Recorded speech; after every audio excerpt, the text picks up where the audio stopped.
Rien, il ne reste rien du patrimoine qui a nourri la légende Tapie, écrit Sophie des Déserts dans le dernier numéro de Paris Match.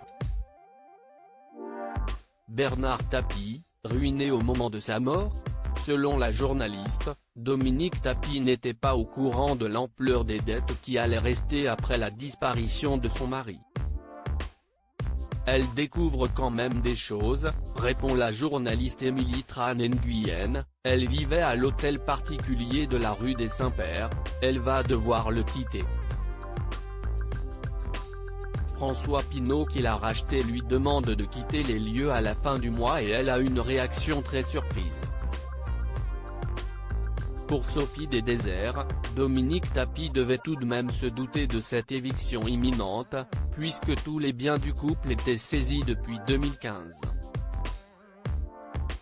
Oui, elle dit à François Pinault, j'ignorais que mon mari avait vendu et j'écris prétend-elle, puisque quand on examine les faits, ces biens ont été saisis, explique la journaliste de Paris Match avant d'ajouter, finalement, c'étaient les clochards les plus célestes de Saint-Germain-des-Prés.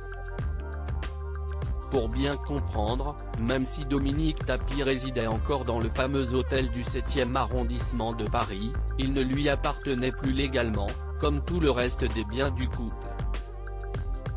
Tout était saisi dans la TNT du jugement, explique Sophie des Déserts, il n'avait même plus de carte bleue ni de chéquier.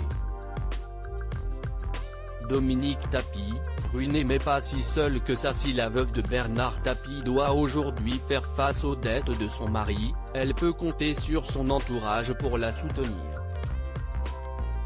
Ses enfants, bien sûr, mais aussi un grand ami de la famille, Jean-Louis Borloo.